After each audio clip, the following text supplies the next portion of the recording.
இன்னைக்கு இதுதான் இன்னைக்கு மிக முக்கியம். உபதேசத்தை கொண்டு வந்து இப்போ கொஞ்ச நாள் இப்படி இருக்குது. ஏமாந்துடாதீங்க, ஏமாந்துடாதீங்க. நல்லா தெரிஞ்சுக்கொள்ளுங்க.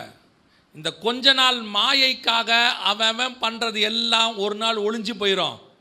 பர்மனண்ட்டாக ஒன்று இருக்குது பாருங்க, அதுதான் உங்ககிட்ட வந்து நிற்கும். இப்போது கர்த்தர் உங்களுக்கும் எனக்கும் ஒரு நல்ல முகத்தை கொடுத்துருக்காரு. நம்ம முகம் நமக்கு நல்ல முகம்தான். டெய்லி கண்ணாடியில் பார்க்குறோம்ல, மற்றவன் நம்மளை என்ன வேணால் சொல்லிட்டு போட்டோம், அது ஒன்றும் பிரச்சனையே இல்லை. நம்ம முகம் நமக்கு நல்ல முகம். காலையில் எழுந்திரிச்சோம், பல்ல வளர்க்கணும், முகத்தை கழுவினோன்னு இப்படி பார்க்குறோம் கண்ணாடியில். ஒரு பவுடரும் போடலை, ஒன்றும் போடலை, முகம் நல்லா தான் இருக்குது. திடீர்னு வந்து சொல்லுவாங்க, கல்யாணம் இப்படியே முகத்தை வச்சுக்கிட்டு போய் நின்னா நல்லாவா இருக்கும், கொஞ்சம் மேக்கப் எல்லாம் போடுங்க போடுங்க. உங்களை நான் மேக்கப் போடலாமா வேணாமாங்கிற இடத்துக்கே வரல. இப்போ போடுங்க. அவன் சொன்ன மேக்கப் இருக்குல்ல, அதுக்கு ஒரு 20,000 10,000 5,000 நோக்கத்தை போல் வாங்கிக்கிட்டு மேக்கப்பை போட்டு ஃபோட்டோ கொடுத்து நிற்பான். ஃபோட்டோ எடுத்தாச்சு, 3 மணி நேரம் முடிஞ்சாச்சு. வாழ்நாளெல்லாம் மேக்கப்போட வீட்டில் வாழ போறியா, இல்லை வாழ்நாளெல்லாம் இந்த ஒன்றுமில்லாமல் முகம் ஒன்று இருக்கே இதோட வாழ போகிறோமா? இந்த ஒன்றுமில்லாமல் இந்த முகத்தோடு தான் மேக்கப் இல்லாமல் பிறந்தோம், மேக்கப் இல்லாமல் போக போகிறோம். நடுவில் பெரும்பாலும் மேக்கப் இல்லாமல் தான் வாழ போகிறோம். நடுவில் ஒரு 3 மணி நேரம் 2 மணி நேரம் நம்ம ஆசைக்கு போட்டுக்கிறோம். ஆனால் அது பர்மனெண்ட் இல்லை, அது ஒரு நாளும் நிலையாய் நிற்காது. அது ஏதோ சில மணி நேரம். ஆனால் நிரந்தரம் எது தெரியுமா? ஒன்றுமில்லாத இந்த முகம்தான். ஆனால் ஒன்றுமில்லாத இந்த முகத்தை இவன் மதிக்க மாட்டான். ஒன்றுமில்லாத இந்த முகத்தை இவன் மதிக்க மாட்டான். யார்? இந்த செழிப்புக்காரன் மதிக்க மாட்டான். நீங்கள் பாருங்கள், ஆக்சுவலாக எவ்வளோ அழகாக இருக்கும் பார்த்தீங்களா? முடியை எப்படி வெட்டிருக்கோம் பார்த்தீங்களா?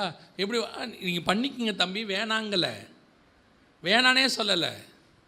ஆனால் நியாய தீர்ப்பில் வந்து நிற்கும் போது மேக்கப்போடு நிற்க முடியாது தம்பி, இருதயம்தான் வெளிப்படும். நீ பண்ணுற எல்லாமே டெம்பரவரி, அது நிலையானது கிடையாது, அது ஒரு நாள் காணாமல் போகும். ஆனால் கர்த்தர் கொடுத்ததுன்னு ஒன்று இருக்குது பார்த்தீங்களா, அது நிலையானது, அதுதான் கடைசி வரைக்கும்.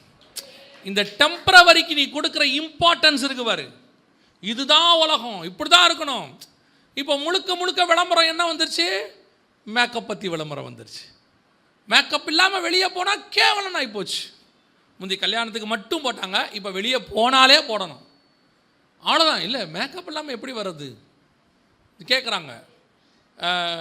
ஏமா போகலாமா வெளியே? என்ன உடனே சொல்கிறீங்க? இல்லை, எப்போ சொல்லணும்?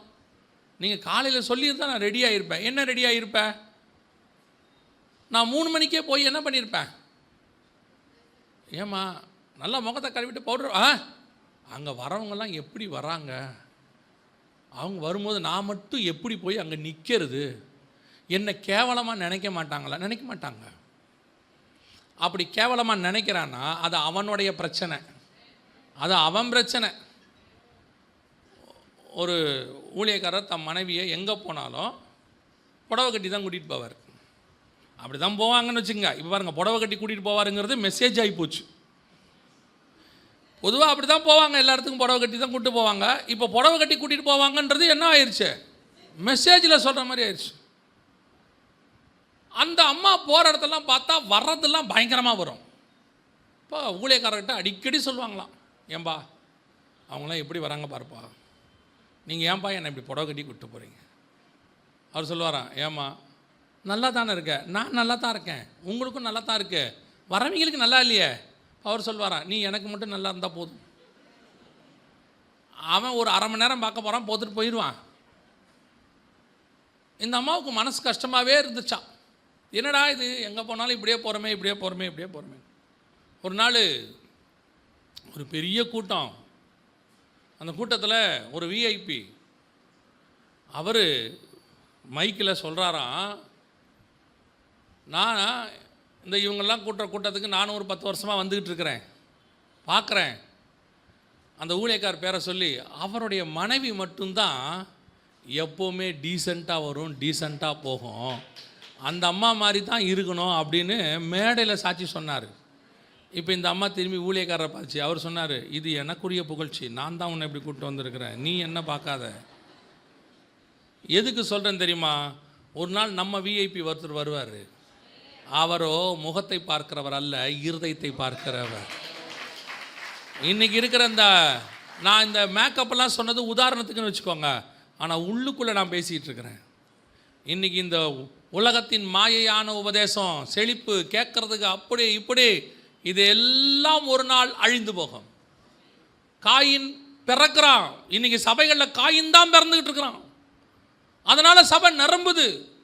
ஆராதனை அது இது நல்லா பயங்கரம், மீடியா டெவலப்மெண்ட்டு அது இது, சபையும் பயங்கர கிராண்டு. இன்றைக்கி விசுவாசி கூட, சில விசுவாசிகளுக்கெல்லாம் நாங்கள் அந்த சர்ச் பிலீவர் அப்படின்னு சொல்கிறதுல ஒரு பெருமை இருக்குது. ஒரு சின்ன சர்ச்சை சொல்கிறதுக்கு அதுக்கு யோசிக்குது. அதுவே ஒரு பெரிய சர்ச்சு 10,000 பேர் வராங்கன்னா சொல்கிறதுக்கு கௌரவம், நாங்கள் ஆக்சுவலி அந்த சர்ச்சு மெம்பர் அப்படின்னு. நியாய தீர்ப்பில் சர்ச்சு நிற்குமா? அந்த சர்ச்சு நிற்குமா? ஆனால் எந்த சர்ச்சு நிற்கும் தெரியுமா? 50 பேர் இருந்தாலும் சத்தியத்தை பேசி 50 பேரையும் பரலோகத்துக்கு ஒருத்தன் கூட்டு போகிறான் பாருங்க, அந்த சர்ச்சு நிற்கும். காயினுடைய கோட்டையும், காயினுடைய கோட்டைக்குள்ளே இருந்த பட்டணத்துக்குள்ளே இருந்த காரியங்கள் தண்ணிக்கே அழிஞ்சு போச்சு. ஆனால் இன்னைக்கு வரப்போகிறது நெருப்பு. நெருப்பில் எதுவுமே நிற்காது. தண்ணியில் கூட 1-2 தப்பிச்சிரும், நெருப்பில் ஒன்றுமே தப்பிக்காது. நமக்கு வரப்போகிற நியாய தீர்ப்பு ரொம்ப ஸ்ட்ராங். இப்போ நமக்கு பிறக்கிற பிள்ளை இருக்கு பாருங்க, சேத்து. அவங்களுக்கு பிறந்தது காயின், பொல்லாங்கனால் உண்டாயிருந்த காயின். ஆனால் நீங்கள் நான் எப்படி பிறக்கிறேன் தெரியுமா? அதே 1 யோவான் 3ஆம் அதிகாரம், 1 யோவான் 3ஆம் அதிகாரம் 9வது வசனம். தேவனால் பிறந்த எவனும் பாவம் செய்யான், ஏனெனில் அவருடைய வித்து அவனுக்குள் தரித்திருக்கிறது. அவருடைய வித்துனா என்ன? அவருடைய வித்துனா என்ன? வசனம். அவரே வசனம் தானே. அப்போ அவர் வித்துனா என்ன? வசனம். சர்பத்தின் வித்து ஆதாம் ஏவாளுடைய காதில் போயிருச்சு, காயின் பிறந்துட்டான். பிறக்கும் போதே எப்படி பிறக்கிறான்? கோவக்காரன், மூர்க்கம், பொறாமை, சகோதரன் மேல் பொல்லாங்கு, கொலகாரன், இப்படி பிறக்கிறான். அதே இங்கே எப்படி பிறக்கிறான்? இங்கே இருக்கிறவன் எப்படி பிறக்கிறான்? தேவனால் பிறக்கிறான். இங்கே எப்படி? சாந்த குணம், அமைதி, பொறுமை, தாழ்மை எல்லாம் இங்கே இருக்கு. இங்கே இருக்கிறவனை பற்றி பேசி பாருங்க. இயேசுநாதரை நீங்கள் தாடி மயிரை பிடிச்சி இழுத்து பாருங்க, அமைதியாக நிற்பார். ஆனால் இவன் அப்படி இல்லை.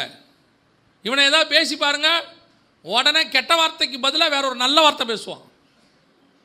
அவ்வளோதான். ஏன்னா ரட்சிக்கப்பட்டாமல கெட்ட வார்த்தை பேச மாட்டான். அந்த கெட்ட வார்த்தைக்கு ஈக்குவலாக ஒரு நல்ல வார்த்தை பேசுவான். கோபம், மூர்க்கம் எல்லாம் இருக்கு. இங்கே பார்க்குறாரு.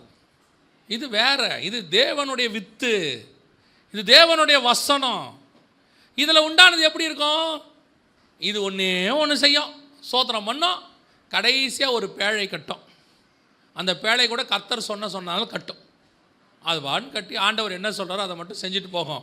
இப்போ இந்த 2 பேரை பார்க்கும்போது, இந்த பசங்களும் காயின் பசங்களையும் சேத்துடைய பசங்களையும் பார்க்கும்போது, இவங்க ஒன்றும் இல்லாதவங்க, இவனுங்க எல்லாம் உள்ளவங்க.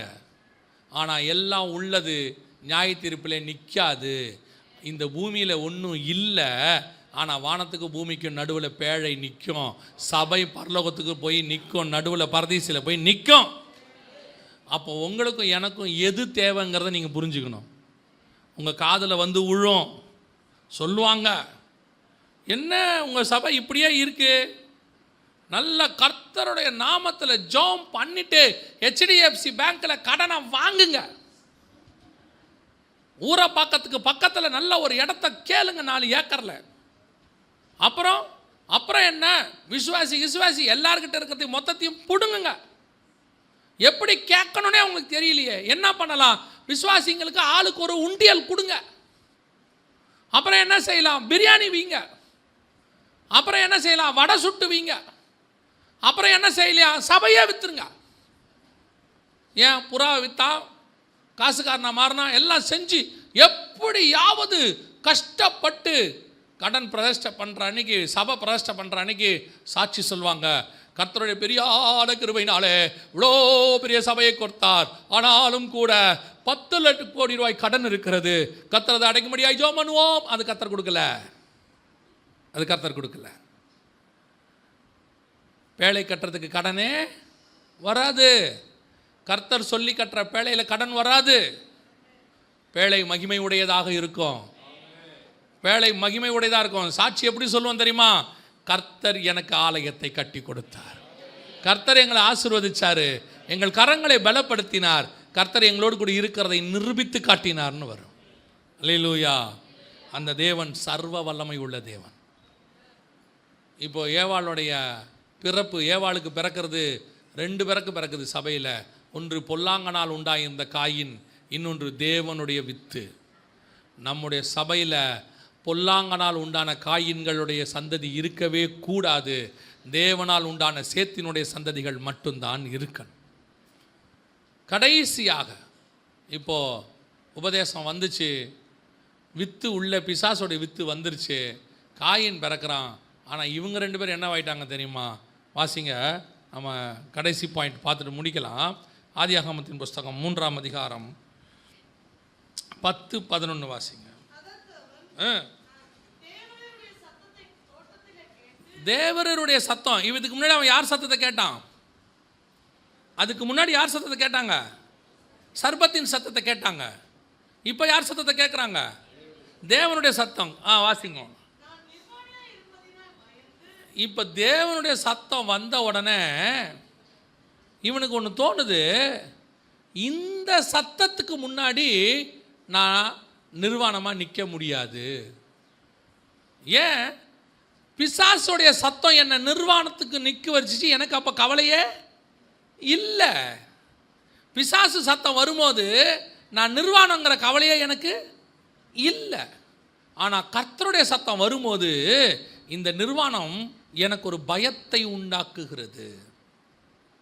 எனக்கு ஒரு பயம் வருது. ஐயோ இப்படி இருக்குதே. இப்போ வாசிங்க, திருப்பி வாசி, தொடர்ந்து வாசிங்க. பயந்து ஒளிந்து கொண்டேன். அப்பொழுது அவர், நீ நிர்வாணி என்று உனக்கு அறிவித்தவன் யார்? அப்படின்னா நீ சர்ப்பத்தின் வார்த்தையை கேட்க தொடங்கிட்டீன்னா உனக்கு சில நிர்வாணமான காரியங்கள் தெரிய தொடங்கும். உன் மாம்சம் தெரியும். நீ தேவனுக்கு முன்பாக நிற்க விடாமல் பயப்படும். நீ எப்போ தேவனுக்கு முன்பாக நிற்க பயப்படுறையோ அதை வரைக்கும் நீ ஃபாலோ பண்ணது தப்புன்னு அர்த்தம். பத்சேபாள் இடத்துல தவறு செய்கிற வரைக்கும் தாவீதுக்கு பயமே இல்லை, பயமே இல்லை. ஆனால் எப்பொழுது தேவனுடைய வார்த்தையோட தீர்க்கதரிசி வந்து நிற்கிறானோ பயம் வந்து விட்டது. கர்த்தருடைய வார்த்தைக்கு முன்னாடி என்ன வந்துருச்சு? பயம் வந்துருச்சு. ஆசாரியர்கள்ட்ட போய் 30 வெள்ளி காசு வாங்குற வரைக்கும் யாருக்கு பயம் இல்லை? யூதாஸுக்கு பயம் இல்லை. எப்போ இயேசு கிறிஸ்துவுக்கு முன்பாக நிற்கிற சூழ்நிலை வருமோ அப்போ என்ன வந்துடும்? பயம் வந்துடும். அவ்வளோதான். அந்த வார்த்தை உனக்குள் இருக்கக்கூடியதான பாவத்தை வெளிக்காட்டும். அது உன்னை பயம்படுத்தும். இப்போ என்ன சொல்கிறான் புதிய உபதேசத்தில்? நீ பாவின்னு சொல்லி உன்னை பயமுறுத்துறாங்கன்றான். இப்போ கர்த்தருடைய சத்தம் வந்து உனக்கு என்ன வந்துச்சு? பயம் வந்துச்சு.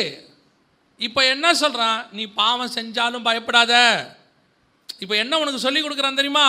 நிர்வாணமாக இருந்தாலும் தேவனுக்கு முன்னாடி எப்படி நில்லு? தைரியமாக நில்லு. ஏன்? நீ பாவம் செஞ்சாலும் தைரியமாக நில்லு. ஏன்? நிற்கிறவர் யாரு? பாவத்தை மன்னிக்கிறவர். பாவத்தை மன்னிக்கிறவர். ஆனால் நிற்கிற நான் அப்படி நிற்க முடியாது. நீதிபதி நியாய தீர்ப்பு கொடுக்கிறவர் தான். அவர் என் மன்னிக்கிறவராக இருக்கட்டும். ஆனால் நிற்கும் போது நான் எப்படி நிற்கணும்? நான் கையை கட்டி தான் நிற்கணும். பாருங்க, பாவமே செய்யாத தூதர்கள் பரலோகத்தில் இருக்கிறாங்க. தேவன் இருக்கிறார். ஆனால் தூதன் எப்படி நின்னான் தெரியுமா? தேவனுக்கு முன்பாக 2 சட்டைகளால் முகத்தை மூடி, 2 சட்டைகளால் கால்களை மூடி, 2 சட்டைகளால் பறந்து அவர் பரிசுத்தர் பரிசுத்தர் பரிசுத்தர்னு சொன்னாங்களா? ஏசாயா 6ஆம் அதிகாரத்தில் இருக்கு. ஏங்க, அவனுக்கு மாம்சமே இல்லைங்க, நிர்வாணமே இல்லைங்க. அவன் ஆவியின் சரீரத்தில் இருக்கிறான். ஆவியில் இருக்கிறவனே எல்லாத்தையும் மூடிக்கிட்டு நிற்கிறான். ஆனால் பிசாசு இன்னைக்கு சபைக்குள்ள உபதேசத்தை மாற்றி ஆம்பளை பிள்ளையும் பொம்பளை பிள்ளையும் ட்ரெஸ்ஸை சால்வையை தூக்கி ஆடுது. ஊழியக்காரன் சட்டையை கழட்டிட்டு ஆடுறான். ஆம்பளை ஆணும் பெண்ணும் சேர்ந்து ஆடுது டான்ஸு. உனக்கு சபைக்குள்ள தேவனுடைய வார்த்தை வரும்போது உனக்கு பயம் வரணும். கர்த்தருடைய வார்த்தைக்கு அப்படிப்பட்டதான வல்லமை உண்டு. கர்த்தருடைய சத்தம் காதேஸ் வனாந்தரத்தை அதிர பண்ணுற சத்தம். இன்னைக்கு கர்த்தருடைய சத்தத்தை முன்னாடி நிர்வாணமா நிக்க சொல்லி கொடுக்குறான் பிசாசு. நீ ஏன் ஓடி பயப்படாத, தைரியமா நில்லு. கர்த்தருக்கு முன்பாக அப்பேற்பட்ட தூதர்களை மூடிட்டு நிற்கிறான். பயந்து மூடிட்டான். உடனே இவன் சொல்லுவான், நாமெல்லாம் பிள்ளைகள், நாமெல்லாம் அப்படி இருக்கக்கூடாது, நாமெல்லாம் தைரியமா இருக்கலாம். அப்படியா? 24 மூப்பர்கள் ரத்தத்தால் மீட்கப்பட்டவங்கன்னு சொல்றாங்க. 24 மூப்பர்கள் 5ஆம் அதிகாரத்தில் வெளிப்படுத்தின விசேஷத்தில் இயேசு கிறிஸ்து உள்ளே நுழையிறாரு. அடிக்கப்பட்ட வண்ணமாக இருக்கிற ஆட்டுக்குட்டி வருது. 24 மூப்பர்களும் முகம் குப்புற விழுந்து தாழ விழுந்து பணிந்து கொண்டு அப்படியே பணிஞ்சுக்கிறான் பாருங்க.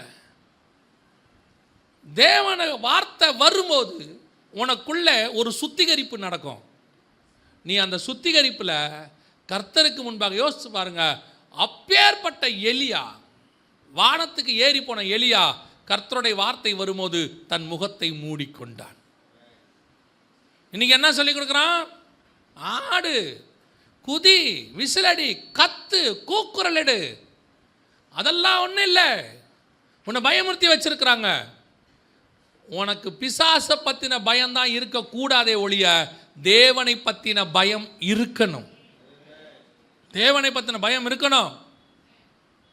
இன்னைக்கு இதான் கடைசி காலத்தில் பிசாசினுடைய உபதேசத்தில் ஒன்று. உன் நிர்வாணத்தை போய் தேவனுக்கு முன்பாக காட்ட வைக்கிறான். எங்கெங்கெல்லாம் நல்லா கவனிங்க, எங்கெங்கெல்லாம் பிசாசு உள்ளே புகுந்தானோ அங்கங்கெல்லாம் நிர்வாணம் வரும். அங்கங்கெல்லாம் நிர்வாணம் வரும். பாருங்க, 3ஆம் அதிகாரத்தில் பிசாசு வந்து உபதேசம் சொன்னான். என்ன வந்துச்சு? நிர்வாணம் வந்துச்சு.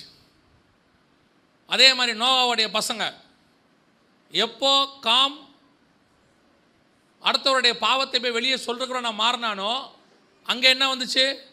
நிர்வாணம் வந்துச்சு. அவனும் நிர்வாணத்தை போய் அறிவித்தான்னு இருக்கு. இங்கேயும் நிர்வாணத்தை அறிவிச்சான்னு இருக்கு. அடுத்து இஸ்ரவேல் ஜனங்கள் பொன் கன்றுக்குட்டிக்கு முன்னாடி ஆடினாங்க. ஆடும்போது எப்படி ஆடினாங்க தெரியுமா? நிர்வாணமாக ஆடினாங்கன்னு இருக்குது. 32ஆம் அதிகாரம் யாத்ராகமத்தின் புஸ்தகம் 32ஆம் அதிகாரம் வாசிங்க. 32ஆம் அதிகாரம் 25வது வசனம். ஜனங்கள் தங்கள் பகைவருக்குள் அவமானப்படத்தக்கதாக ஆரோன் அவர்களை நிர்வாணமாக்கி இருந்தான். எங்கெங்கெல்லாம் பிசாசு உள்ளே வருதோ நிர்வாணம் வரும். இப்போ சபைக்குள்ள அப்படிப்பட்ட காரியங்களை பிசாசு நுழைக்க தொடங்கி இருக்கிறான். ரொம்ப கேர்ஃபுல்லாக இருக்கணும். வாலிபர் கூட்டத்துக்கு அனுப்புகிறேன், அங்கே அனுப்புகிறேன்னு யார் கூப்பிட்டாலும் அனுப்பக்கூடாது. சபையில் நடக்கிற வாலிபர் கூட்டம் வேற, அங்கே நடத்துகிறாங்க, பஸ்ஸு பிடிச்சிட்டு போகிறோம், இங்கே நடத்துகிறாங்க. பார்த்து நடத்துகிற ஆள் யார்? அந்த இடத்துக்கு போனால் வாலிபன் எதனால் தன் வழியை சுத்தம் பண்ணுவான்? வசனத்தின்படி காத்து கொள்ளுகிறதுனால் தானே, ஆடுறதுனால் தானே அல்ல, விசில் அடிக்கிறதுனால் தானே அல்ல. வாலிபனுடைய மாம்சத்தை திருப்திப்படுத்துகிற கூட்டங்கள் கிடையாது. வாலிபனுடைய ஆத்மாவுக்கு தான் வசனம். இவங்க என்ன நினச்சிக்கிறாங்க இந்த கடைசி காலத்தில்னா, இந்த ஆரோன் பொன் கண்ணுக்குட்டி செஞ்சுட்டு ஏன் நிர்வாணமாக்கினார் தெரியுமா? அவங்க விளையாடத் தொடங்கினார்கள். அந்த 32ஆம் அதிகாரத்தில் நீங்கள் பார்த்தீங்கன்னா அவர்கள் புசித்து குடித்து விளையாடும்படி எழுந்திருத்தார்கள். யாத்ராகமத்தின் புஸ்தகத்தில் 32 தான் நினைக்கிறேன். அதுவும் 32ஆம் அதிகாரம் 6வது வசனம். மறுநாள் அவர்கள் அதிகாலையில் எழுந்து சர்வாங்க தகன பலிகளிட்டு சமாதான பலிகளை செலுத்தினார்கள். பின்பு ஜனங்கள் புசிக்கவும் குடிக்கவும் உட்கார்ந்து விளையாட எந்திரிச்சாங்க. இதுதான் இன்னைக்கு நடக்கிற எல்லா வாலிபர் கூட்டத்திலையும். சமாதான பலி இருக்கு, சர்வாங்க பலி இருக்கு, கொஞ்சம் என்டர்டைன்மெண்ட்டும் இருக்கணுங்க. அதாவது வசனம் கேட்கும் போது கேட்கட்டும், விளையாடும் போது விளையாடட்டும். கடைசியாக நிர்வாணத்தில் போய் நிற்கும். கடைசியாக எங்கே போய் நிற்கும்? நிர்வாணத்தில் போய் நிற்கும். இப்போ நம்ம சொன்னோம்னா நம்மலாம் இப்போ வந்து பழமைவாதி ஆகிட்டோம். இவங்கெல்லாம் பிசாசனுடைய உபதேசம் இன்றைக்கி புதுமைவாதி ஆயிடுச்சு. ஒருத்தர் சொல்கிறாரு வாலிபர் கூட்டத்தில், ஆணும் இல்லை பெண்ணும் இல்லை, 2 பேரும் சேர்ந்து ஆடுங்கள். ஏன்னா பரலோகத்தில் ஆணும் இல்லை பெண்ணும் இல்லை. பரலோகத்தில் நீயே இல்லைடா. பரலோகத்தில் ஆணும் இல்லை பெண்ணும் இல்லை, அதனால இங்கேயும் கிடையாது, எல்லாம் சேர்ந்து ஆடுங்க. கரெக்ட். ஆரம்பத்தில் துதித்தார்கள், அப்புறம் பாடினார்கள், அப்புறம் எல்லாம் சேர்ந்து விளையாடினார்கள். கடைசியாக போகும்போது நம்பர் வாங்குவார்கள், முடிவில் நிர்வாணம் வரும். இன்னைக்கு தான் சபைக்குள்ள நடந்துட்டு இருக்குது. சபை என்பது தேவனுடைய மனவாட்டி. அதுக்குள்ள அடுத்தவன் விளையாடுறதுக்கு வேலை கிடையாது. இங்க இப்பவும் சொல்றேன், கீழே பொன் கண்ணுக்குட்டியில் ஆடிக்கிட்டு இருக்கிறான், ஆடுற வரைக்கும் தெரியாது, ஆட்டம் போய்கிட்டே இருக்கும். மேலே ஒருத்தருக்கு கோபம் ஏறிக்கிட்டே இருக்குது, மேலே ஏறிக்கிட்டே இருக்கு கோபம். ஒரே கொஞ்ச நேரம் பொறுத்து பார்த்தாரு. அவங்ககிட்ட சொன்னார், கீழே போ, ஜனங்கள் தங்களை கெடுத்து கொண்டார்கள்னாரு. ஒரு கூட்டம் என்ன நினச்சிக்கிச்சு தெரியுமா? யுத்த சத்தம் கேட்கறது, யுத்தத்தின் ஆர்ப்பரிப்பு கேட்கறதுனா, யோசுவா நீ தெரியாத ஆளா இருக்கடே, நீ எல்லாத்தையும் வெள்ளந்தியா பார்க்கறது. சில ஊழியக்காரங்க அப்படித்தான், எல்லாத்தையும் வெள்ளந்தியா பார்க்கறது. அப்படியாங்க, இதெல்லாம் எடுத்து சொன்னா தான் அவனுக்கு தெரியுது. இல்லைன்னா சில ஊழியக்காரங்களுக்கு எல்லாமே நல்லது தான். அதில் பெரிய ஊழியக்காரங்க கூட இருக்காங்க, அவங்களுக்கு ஒன்றும் தெரியறதில்ல. அவங்க எதை பார்த்தாலும் ஓ சோத்திரம், பிரைஸ் தி லார்ட், ஹல்லேலூயா. அவன் உள்ளே பூந்துட்டான் பிசாசு. கண்ணுக்குட்டி உள்ளே வந்துருச்சு, பொண்ணு கண்ணுக்குட்டி. மேலேருந்து ஒருத்தர் சொல்லி அனுப்புகிறாரு, கீழே போ, கெடுத்துட்டான். இவன் கீழே கற்பலகையை போட்டு உடைக்கிற வரைக்கும் கீழே இருக்கிறவனுக்கு இந்த விஷயம் எதுவுமே தெரியாது. மேலே ஒருத்தர் நியாய தீர்ப்புக்கு ரெடி ஆகிட்டாருன்னு தெரியவே தெரியாது. இவன் ஆடுறான் ஆட்டம், குதிக்கிறான் குதி. இவன் குதிக்கிற வரைக்கும் ஒன்றும் ஆகலைன்றதுனால இவன் நினச்சிக்கிட்டான் நம்ம செய்யறதெல்லாம் சரி, நம்ம ஆடுறதெல்லாம் கரெக்டு, நம்ம குதிக்கிறதெல்லாம் சரி. ஆண்டவர் சொல்றாரு, குதி, குதிச்சுக்கிட்டே இரு, உன்னை நியாயம் தீர்க்க என் வசனம் வந்து கொண்டு இருக்கிறது. மேலே கற்பலகைகள் வந்துகிட்டே இருக்குது. அப்பயாவது கற்பலகையில் எழுதினாரு, இப்போ பரிசுத்த ஆவியானவர் அக்கினியில் இறங்கிக்கிட்டு இருக்கிறாரு. நியாயம் தீர்க்க போகிற வசனம் வருது. ஆடுறவன் ஆடட்டும், குதிக்கிறவன் குதிக்கட்டும். ஒரு கூட்டம் மாத்திரம் மலையில் உட்காந்து தேவனோடு கூட வசனத்தை வாங்கி கொண்டு இருக்கட்டும். அந்த கூட்டம் மட்டும்தான் பிழைக்கும். ரொம்ப கேர்ஃபுல்லாக இருந்து கொள்ளுங்க விசுவாசிகள். இன்னைக்கு இல்லைங்க, அங்கே ஆக்சுவலாக பெரிய கூட்டம் போதே. ஆமாம், நரகத்துக்கு எப்பவும் பெரிய கூட்டம் தான் போகும், பரலோகத்துக்கு சின்ன கூட்டம் தான் போகும். கீழே அழியும் போது பெருசாக அழிஞ்சிச்சு, பேழைக்குள்ளே 8 தான் போச்சு. அதான் உண்மை. ரொம்ப கேர்ஃபுல்லாக இருந்து கொள்ளுங்க. கூட்டத்தை வச்சு டிசைட் பண்ணாதீங்க, இப்போ நடக்கிறத வச்சு டிசைட் பண்ணாதீங்க. முடிவில் நியாயம் தீர்க்கிறவர் ஒருவர் இருக்கிறார், அவர் நியாயம் தீர்ப்பார். கடைசியாக நிர்வாணத்தில் தான் நிறுத்துவான். இப்போவும் சொல்கிறேன், உங்களுக்கு இப்போ தெரியாது. வேண்டுமென்றால் கர்த்தருக்கு சித்தமானால் இதை தீர்க்க தரிசனமாய் வைத்துக் கொள்ளுங்கள்.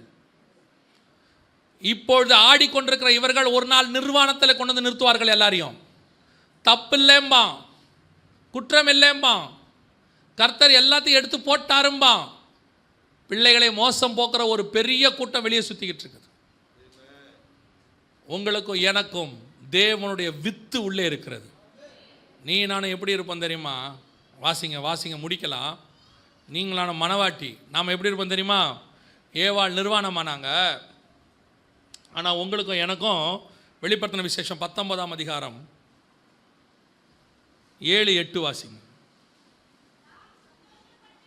நாம் சந்தோஷப்பட்டு களி கூர்ந்து, நல்லா கவனிங்க, அவனும் அங்கே களி கூர்ந்து சம டான்ஸு விளையாடவும் எழுந்திருச்சார்கள். அவனும் சந்தோஷமாக தான் இருக்கான், நாமளும் சந்தோஷமாக தான் இருக்கிறோம், நாமளும் களி கூறுறோம். அவன் பரவச நிலைக்கு போயிடுறான். ஆடி டயர்ட் ஆகி தண்ணி குடிச்சு பயங்கரமாக போயிடுறான். நாமும் சந்தோஷமாக களி கூர்ந்து கர்த்தரை என்ன செய்வோம்? துதி செலுத்த கடவோம். ஆசிங்க. வந்தது அவருடைய மனைவி ஆயத்தம் பண்ணினாள் என்று சொல்ல கேட்டேன். சுத்தமும் பிரகாசமுமான மெல்லிய வஸ்திரம் தரித்து கொள்ளும்படி அவளுக்கு கொடுக்கப்பட்டது. அந்த மெல்லிய வஸ்திரம் பரிசுத்தவான்களுடைய நீதியே. பரலோகத்திலிருந்து இறங்கி வருகிற பரிசுத்த மணவாட்டியாகிய சபைக்கே கர்த்தர் வஸ்திரத்தை மேலே போட்டு வச்சிருக்கிறார். அந்த வஸ்திரம் பரிசுத்தவருடைய நீதி. இவன் நிர்வாணம், அவன் மேலே வஸ்திரம் இல்லை, ஆனால் உன் மேலே என் மேலேயும் நீதி என்கிற வஸ்திரம் போடப்பட்டிருக்கிறது. கர்த்தர் தம்முடைய இரத்தத்தினாலே நம்மளை கழுவி இருக்கிறார். விசுவாசம் கர்த்தர் நீதியாக எண்ணினார். ஞானசானம் எல்லா நீதிக்கும் கீழ்ப்படிங்கள் என்று சொன்னார். கர்த்தருடைய வார்த்தை நமக்கு நீதியாக இருக்கிறது. எந்த பரிசுத்தவானுடைய வஸ்திரம், நீதி என்பது ஒரு வஸ்திரம், அதை கொடுத்துருக்கிறாரு. நீ நான் நிர்வாணம் ஆக முடியாது. கர்த்தருடைய வசனம் வர வர வர உங்கள் மேலே என் மேலேயும் மெல்லிய வஸ்திரத்தை கர்த்தர் போட்டுக்கொண்டே வருவார். அவன் அவன் வார்த்தை உள்ள வர வர ஆண்ட நிர்வாணத்தை அங்கே கொண்டு வருவான். வஸ்திரம் களையப்படும் அங்கே. இதுதான் வித்தியாசம் மணவாட்டி சபைக்கு. அன்னைக்கு உள்ள சபை நிர்வாணமாச்சு, இன்னைக்கு உள்ள சபை வஸ்திரம் போட தொடங்கிருச்சு. அன்னைக்கு உள்ள சபை நிர்வாணத்தை பார்த்து கர்த்தருடைய வார்த்தை வந்த உடனே பயந்துச்சு. இன்னைக்கு உள்ளது வஸ்திரத்தை போட்டிருக்கிறதுனால மணவாளன் மேலே பயம் இல்லை, அன்பு இருக்கிறது. நல்லா தெரிஞ்சுக்கொள்ளுங்க. நீ தேவனோட சஞ்சரிக்கிறவனா மாறிட்ட, தேவன் மேலே அன்பாக மாறிட்டனா உனக்கு அந்த தேவனுடைய களி கூறுதல் உள்ளே வர தொடங்கும். நீங்கள் நானும் மனவாட்டியாக மாற தொடங்கிடுவோம். இன்றைக்கி சபை எந்த இடத்துல இருக்குதுன்னு ஆராய்ஞ்சு பாருங்கள். உலகம் முழுக்க சபை மோசமாக போயிட்டுருக்கு. திருப்பி கடைசியாக ஒன்று நான் சொல்லிட்டு முடிக்கிறேன், கவனிங்க. உலகம் முழுக்க சபை சோரம் போகலாம். ஏன்? சில பெரிய ஊழியக்காரர்கள் கூட இதில் சோரம் போகலாம். கூடுமானால் தெரிந்து கொள்ளப்பட்டவர்களையும் வஞ்சிக்கிற காலம். அவங்க கூட போகலாம். நீயோ வென்றால் கர்த்தருடைய வார்த்தையில் நிலைத்திரு, வசனத்தில் ஸ்திரப்படு. நீ எவ்வளோ வளரணுமோ அவ்வளோ வளரத்துக்கு கர்த்தர் வச்சிருக்கிறார். நம்ம சில நேரத்தில் தென்னை மரத்தை பார்த்து மாமரம் ஆசைப்படக்கூடாது. தென்னை மரம் இவ்வளோ பெருசாக வந்திருக்குதே, நம்ம ஏன் வரக்கூடாது? நமக்கு தென்னை மரத்தை விட காய் நிறையா காய்க்குதே, நம்ம ஏன் அப்படி வரக்கூடாது? ஆண்டவர் சொல்வார், நீ மாமரம், அது தென்னை மரம், அதுக்கு ஒரு உயரம் வச்சுருக்கேன், உனக்கு ஒரு உயரம் வச்சுருக்கேன், அதுக்கு சில கனிகளை வச்சுருக்கேன், உனக்கு சில கனிகளை வச்சுருக்கிறேன். நாம் நமக்கு வச்ச உயரத்தை வர கத்தர் வச்சதை இப்போ பிசாசு என்ன சொல்லுவான் தெரியுமா? நீ 2 பேரும் ஒரே தோட்டத்தில் தானே இருக்கீங்க, உங்கள் 2 பேருக்கும் ஒரே மாதிரி தானே தண்ணி ஊற்றுனாங்க, 2 பேரும் ஒரே மண்ணில் தானே இருக்கீங்க, அது மட்டும் ஏன் உயரமாக வருது? நீ வளரல.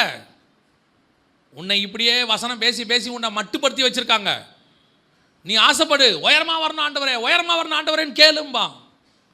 அப்படி தான் இன்றைக்கி கடைசி காலத்தில் ஏன் அமெரிக்காவில் ஊழியக்காரன் கார் வச்சுருக்கான், அமெரிக்காவில் ஊழியக்காரன் ஃப்ளைட்டு வச்சுருக்கான், நம்ம ஏன் வச்சுக்கல? நாம் கேட்கல, அதனால தான் வச்சுக்கல. நாம் கேட்டால் கர்த்தர் நமக்கும் ஃப்ளைட்டு தருவாருங்கிறான். டேய், நீ மாமரம், அது கொய்யா மரம், அது கேதுரு மரம், ஒவ்வொரு மரம் இருக்கு.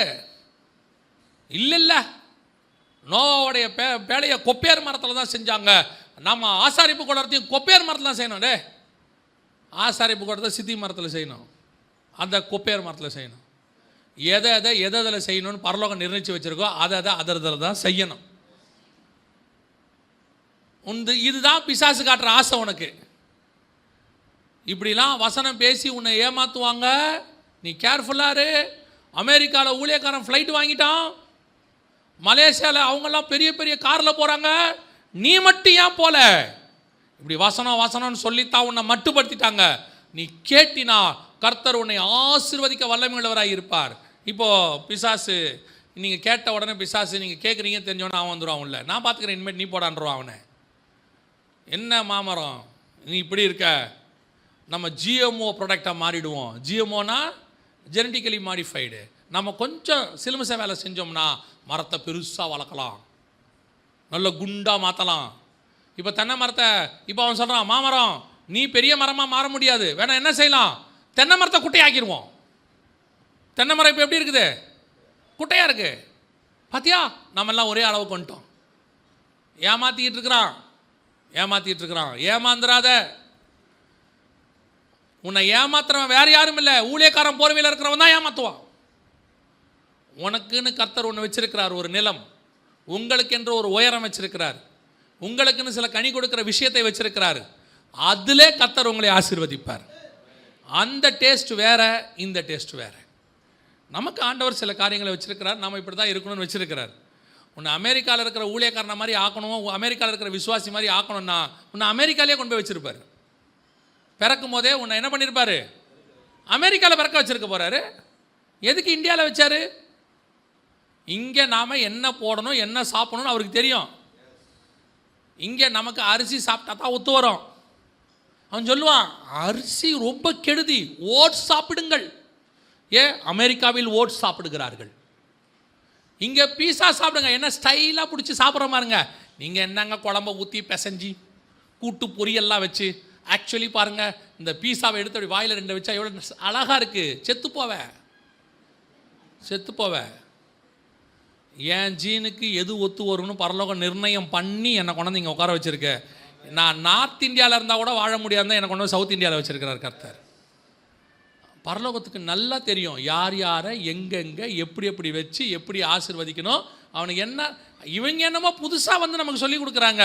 தாயின் கருவில் உருவாகும் போதே உனக்கு எனக்கு சார்ட் போட்டு ரெடி பண்ணி தான் கீழே வெளியே அமைச்சிருக்கிறார். இவன் உன்னை மாடிஃபை பண்ண பார்க்குறான். ஜெனட்டிக்கலி மாடிஃபைடு மாதிரி ஸ்பிரிச்சுவலி மாடிஃபைட் பண்ண பார்க்குறான். உன்னை கேர்ஃபுல்லாக இருந்துக்கோங்க. தைரியமாக சொல்லுங்க, கர்த்தர் இப்போவே என்னை நல்லா தான் வச்சுருக்காரு. உன்னை கோடீஸ்வரன் ஆக்குறேன் போடே. இப்போவே ஆவிக்குரிய விதத்தில் கர்த்தர் என்னை கோடீஸ்வரனை தான் வச்சுருக்கிறார். போதும் என்ற மனன் கூடிய தெய்வ பக்தியே மிகுந்த ஆதாயம். எனக்கு என்ன தேவை என்பதை அன்றைக்கே கர்த்தர் அறிஞ்சிட்டார். அது இத்தனை வருஷம் கர்த்தர் தெளிவாக பாதுகாத்து கொண்டான்ட்டார். புதுசாக கொண்டாந்து உபதேசம் நுழைக்கிறாங்க. கேர்ஃபுல்லாக இருந்துக்கணும். சபை வஞ்சிக்கப்படுமோ என்று நாங்கள் பயந்திருக்கிறோம். வஞ்சியாதபடிக்கு எச்சரிக்கையாயிருங்கள். ஒருவர் உங்களை வஞ்சியாதபடிக்கு எச்சரிக்கையாயிருங்கள். இவைகள் எல்லாம் சம்பவிக்க வேண்டியதே. ஏன்னா கடைசி காலத்தில் தெரிந்து கொள்ளப்பட்டவர்களையும் வஞ்சிக்கிறவர்கள் வருவார்கள். ஆனாலும் இதை நான் உங்களுக்கு முன்பே சொல்லுகிறேன் என்று சொன்ன ஆண்டவர் சபைக்கு முன்னறித்திருக்கிறார். உங்களுக்கு ஒரு நல்ல சபை கொடுத்துருக்கிறார். நல்ல ஊழியக்காரர், நல்ல வசனம் கொடுத்துருக்குறாங்க. இதில் நிலை நில்லுங்க. ஆடுறவனுக்கு பின்னாடி, ஓடுறவனுக்கு பின்னாடி, செழிப்புக்கு பின்னாடி, கள்ள உபதேசத்துக்கு பின்னாடி போயிடாதீங்க. ஒரு நாள் காணாமல் போவீர்கள். அல்லேலூயா. நாம் செபிக்க போகிறோம் தேவ சமூகத்தில். ஏந்திரிப்போமா.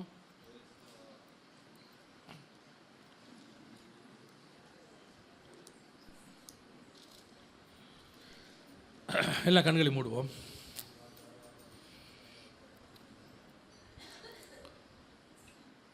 ஒரே ஒரு காரியத்தை மட்டும் கர்த்தர்கிட்ட கேளுங்க. நான் எப்போவுமே அந்த கேள்வி நான் சொல்லிகிட்டே இருப்பேன் ஆண்டவர்கிட்ட. நான் முடிவு பரியந்தம் ஓடி முடிச்சிடணும் ஆண்டவரே. முடிவு பரியந்தம் நிலை நிற்கிறவனே ரட்சிக்கப்படுவான். விசுவாசத்தை துவக்கினவர் முடிக்கவும் வல்லமை உள்ளவராக இருக்கிறார்.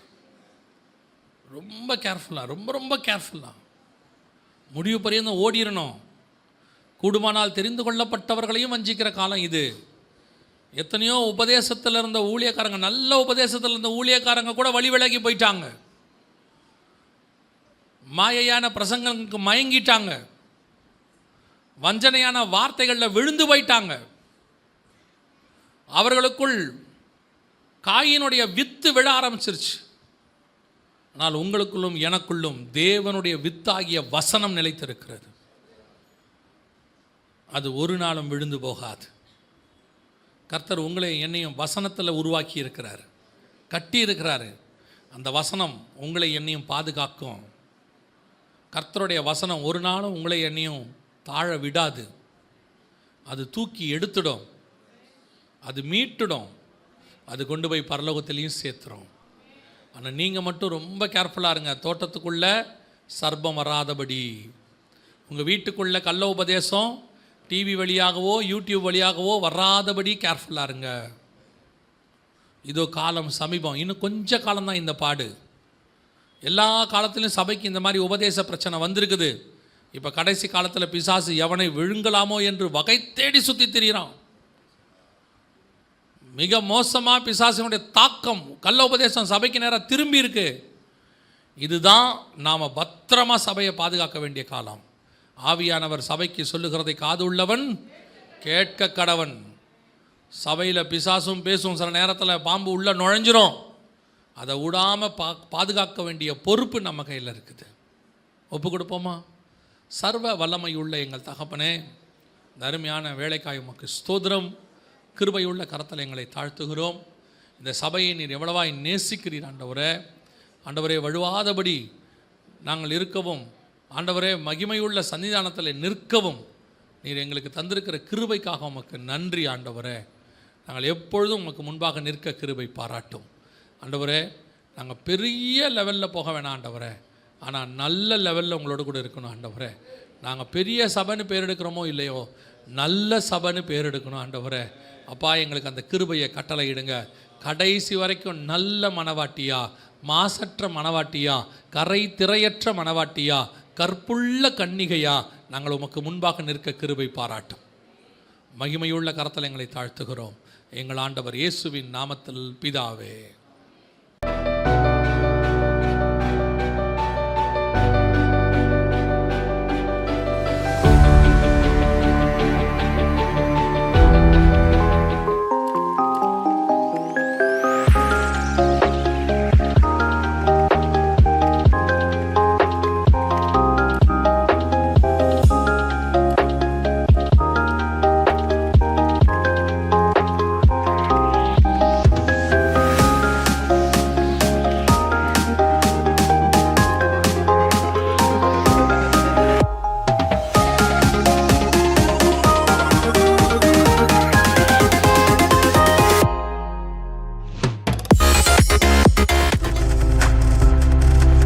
நீங்கள் பார்த்து கொண்டிருப்பது உங்கள் ஜாய் டிவி. உங்கள் துக்கம் சந்தோஷமாய் மாறும்.